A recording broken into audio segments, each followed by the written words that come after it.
Friends, இன்னைக்கு இந்த வீடியோவில் ஒயிட் சாக்லேட் வச்சு செய்கிற இந்த பிளாண்டி ரெசிபி எப்படி செய்கிறது தான் பார்க்க போகிறோம். கூடவே நிறைய டிப்ஸும் ஆட் பண்ணியிருக்கேன். எனக்கு இது ஒரு ஆர்டருக்கு செய்யும் போது ஒயிட் சாக்லேட்டை நம்ம டபுள் பாயிலிங் பண்ணும்போது அது கொஞ்சம் திரிஞ்சிடுச்சு. அது எப்படி நான் ரெக்டிஃபை பண்ணியிருக்கேன் அப்படின்றத வீடியோக்குள்ளே மென்ஷன் பண்ணியிருக்கேன். வீடியோவை ஸ்கிப் பண்ணாமல் பாருங்கள். ஸோ இப்போ நான் கொடுத்துருக்க மெஷர்மெண்ட் வச்சு 1/2 kg பிளாண்டி வரைக்கும் செய்யலாம். நம்மளுக்கு பட்டர் 80 grams வேணும். நிச்சயமாக ரூம் டெம்பரேச்சரில் தான் இருக்கணும். எந்த கேக் செய்கிறதா இருந்தாலும் சரி, ப்ரௌனி செய்கிறதா இருந்தாலும் சரி, நிச்சயமாக ரூம் டெம்பரேச்சரில் தான் இருக்கணும். பட்டரும் சரி, எக்கும் சரி. சப்போஸ் இது ரூம் டெம்பரேச்சர் இல்லைனா நீங்கள் ரூம் டெம்பரேச்சர் வர வரைக்கும் வெயிட் பண்ணிட்டே செய்யுங்க. பட்டர் கொஞ்சம் அதிகமான கூட நம்மளுக்கு பிளாண்டி டெக்ஸ்சர் ஒழுங்காக வராது. நெக்ஸ்ட் ஒயிட் சாக்லேட் 140 கிராம் எடுத்துக்கலாம். ஒயிட் சாக்லேட் டபுள் பாயிலிங் மெத்தடில் தான் நம்ம மெல்ட் பண்ணணும்.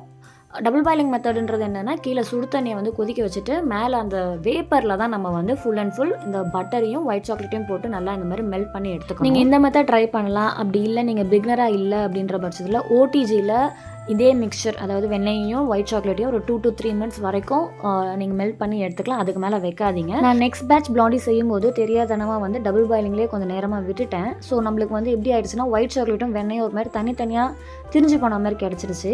இதை வச்சு நான் செஞ்ச பிளாண்டி எப்படி வந்திருக்குன்றது வீடியோ எண்ணில் உங்களுக்கு அட்டாச் பண்ணியிருக்கேன். மறக்காமல் பாருங்கள். அண்ட் இந்த மாதிரி ஆகாமல் இருக்கிறதுக்கு வெண்ணெயை ஒயிட் சாக்லேட்டில் கொஞ்சம் கொஞ்சமாக டபுள் பாயிலிங்கில் ஆட் பண்ணுங்கள். அதாவது நீங்கள் ஸ்டவ்வில் வச்சு பண்ணுறீங்க அப்படின்ற பட்சத்தில். அண்ட் ஒயிட் சாக்லேட்டோட சைஸும் கொஞ்சம் பெருசாக போட்டிங்கன்னா அவ்வளோ சீக்கிரம் நம்மளுக்கு தெரியாது. நெக்ஸ்ட் எக் 2 எக் எடுத்துக்கலாம். நிச்சயமாக எக்குமே நம்மளுக்கு ரூம் டெம்பரேச்சரில் தான் இருக்கணும். இது கூடவே பவுடர் சுகர் ஆட் பண்ணிக்கலாம். பவுடர் சுகர் 120 140 grams வரைக்கும் நம்ம யூஸ் பண்ணலாம். உங்களோட கஸ்டமரோட ரெக்குவயர்மெண்ட்டை பொறுத்து நீங்கள் இனிப்பை கூடவோ குறைச்சிவோ சேர்த்துக்கலாம். நான் 120 grams தான் சேர்த்துருந்தேன். ஏன்னா நான் மேலே டாப்பிங்ஸும் ஆட் பண்ணுற போகிறேன் அப்படின்றதுனால சாக்லேட் டாப்பிங்ஸ் 120 grams தான் சேர்த்துருந்தேன். நீங்கள் அதை விட இன்னும் ஒரு 2-3 grams கூட கம்மியாக சேர்த்துக்கலாம். ஏன்னா இது கொஞ்சம் ஓவர் ஸ்வீட்டாக தான் இருக்கும் பிளாண்டி. அதனால் நீங்கள் உங்களோட கஸ்டமரோட ரெக்குவயர்மெண்ட்ஸ் ஏற்ற மாதிரி நீங்கள் இது சேர்த்துக்கலாம். 140 grams வரைக்கும் ஆட் பண்ணலாம்.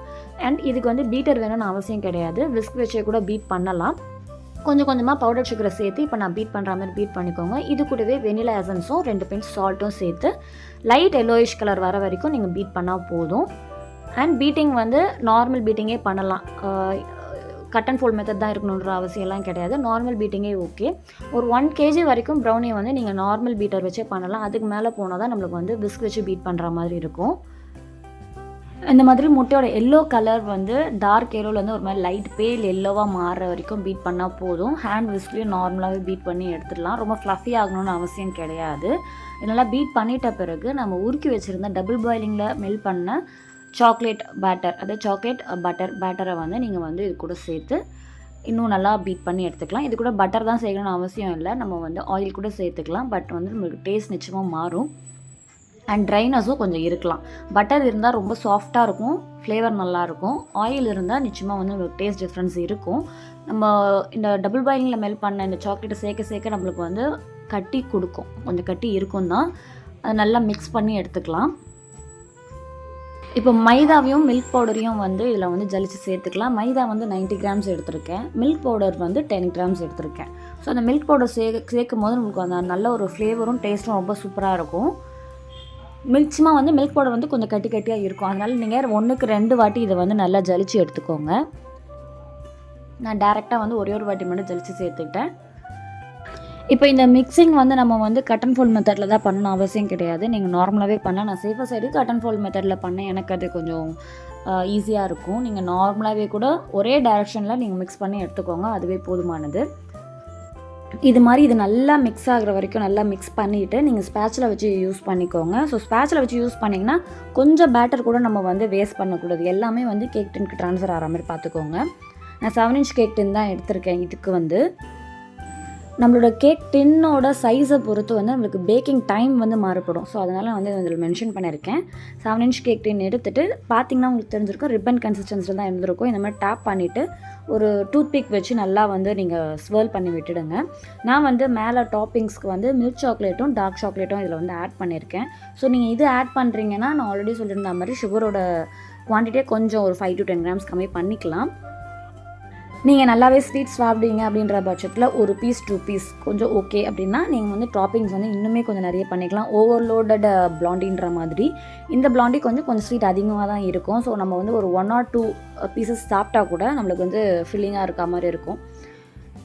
நான் இதுக்கு மேலே இன்னும் கொஞ்சம் பேட்டர் எடுத்து வச்சுருந்தேன். அதையுமே மேலே ஊற்றிட்டு இந்த சாக்லேட்ஸ் எல்லாம் உள்ளே நல்லா டிப் பண்ணி விட்டுட்டேன். நீங்கள் அப்படியே கூட நீங்கள் டாப்பிங்ஸ் வந்து மேலே இருக்கிற மாதிரி கூட தெரிஞ்ச மாதிரி கூட நீங்கள் விட்டுறலாம். ஓடிஜி வந்து நான் 150 டிகிரி ப்ரீ ஹீட் பண்ணி வச்சுருந்தேன் ஒரு 10 மினிட்ஸ்க்கு. அதில் வந்து இதை உள்ளே வந்து வச்சுட்டு 25 to 30 மினிட்ஸ் ஆச்சு எனக்கு. நீங்கள் எதுக்கும் வந்து ஒரு 25 மினிட்ஸில் உள்ளேருந்து எடுத்து டூத்பிக் வச்சு குத்தி பாருங்கள். வெந்திருந்ததுன்னா ஓகே, வேகலைன்ற பட்சத்தில் இன்னும் கொஞ்சம் பேக் ஆகணும்னா இன்னும் ஒரு 5 to 10 மினிட்ஸ் எக்ஸ்ட்ரா விட்டு இந்த மாதிரி மேலே ஒரு க்ரஸ்ட் லேயர் ஃபார்ம் ஆகிற வரைக்கும் விட்டுட்டு உள்ளே டூத்பிக் வச்சு குத்தி பாருங்கள். வெந்திருந்ததுன்னா ப்ரௌனி வந்து சூப்பராக ரெடி ஆகிடுச்சு. உங்களுக்கு பார்த்தா தெரிஞ்சிருக்கும், பேட்டர் வந்து டூத்பிக்கில் ஒட்டாமல் வரணும். அதுதான் வந்து வெந்திருக்கு அப்படின்றதுக்கான அர்த்தம், பேக் ஆகிருக்கு அப்படின்றதுக்கு. ஓவர் பேக்கும் பண்ணிடாதீங்க. ஓவர் பேக் பண்ணால் கொஞ்சம் ட்ரையான மாதிரி ஒரு ஃபீல் ஆகிடும். இது நான் கட் பண்ணி பீசஸ் போட்டு 250 கிராம்ஸ் 500 கிராம்ஸ் நம்ம வந்து இது பண்ணலாம். இல்லை அப்படியே கூட நீங்கள் எதனா பர்த்டேக்கு கொடுக்குறீங்க அப்படின்ற பட்சத்தில் நீங்கள் கட் பண்ணாமல் மேலே இன்னுமே கொஞ்சம் ஒயிட் சாக்லேட் கனாஷ்லாம் போர் பண்ணி நீங்கள் பர்த்டே கேக் கட்டிங் கூட இதை யூஸ் பண்ணிக்கலாம்.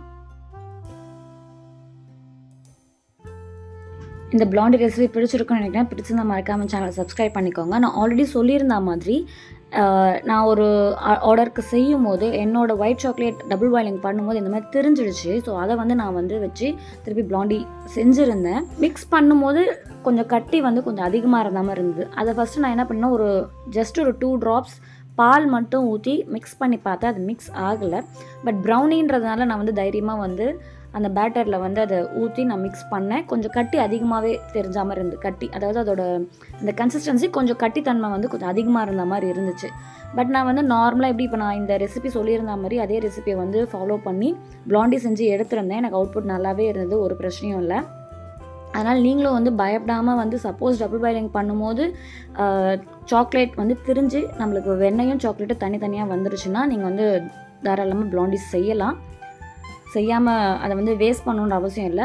மேபி மற்ற சாக்லேட் கனாஷ் எதுனா யூஸ் பண்ணும்போது தான் நம்மளுக்கு வந்து அந்த கன்சிஸ்டன்சி ஒழுங்காக வரணுமே அப்படின்ற ஒரு பயம் இருக்கும். ப்ரௌனின்றதுனால அது ஒரு பிரச்சனையும் இல்லை. கொஞ்சம் ஃபட்ஜியாக இருக்கும், கொஞ்சம் ஷியூயினஸ் வந்து அதிகமாக இருக்கும் பேக் ஆகி வந்த பிறகு. இந்த பிளாண்டிக்கு வந்து நான் வெறும் மில்க் சாக்லேட் மட்டும் தான் டாப்பிங்ஸ் கொடுத்துருந்தேன். கொஞ்சம் ஸ்வீட்னஸும் கம்மி பண்ணியிருந்தேன். இதுவுமே வந்து டேஸ்ட் ரொம்பவே நல்லா இருந்துச்சு. இந்த டிப்ஸ் உங்களுக்கு பிடிச்சிருந்தா மறக்காமல் என் சேனலுக்கு சப்ஸ்கிரைப் பண்ணிக்கோங்க. இந்த வீடியோ பிடிச்சிருந்தா கீழே வந்து லைக் பண்ணிக்கோங்க. இது மாதிரி வேறு எதனா டிப்ஸ் வேணும்னாலும் எனக்கு கீழே கமெண்ட் பண்ணுங்கள். எனக்கு தெரிஞ்சுதான் நிச்சயமாக நான் உங்களுக்கு வந்து ரிப்ளை பண்ணுறேன். தேங்க்ஸ் ஃபார் வாட்சிங் மை சேனல். அண்ட் இந்த பிளாண்டியோட டாப்பிங் மட்டும் எனக்கு வந்து கொஞ்சம் அந்த க்ரஸ்ட் லேயர் ப்ரௌனிஷ் கலர் மட்டும் இல்லாத மாதிரி ஒரு ஃபீல் இருந்து, மற்றபடி டேஸ்ட் வைஸ் எல்லாமே நல்லா இருந்தது.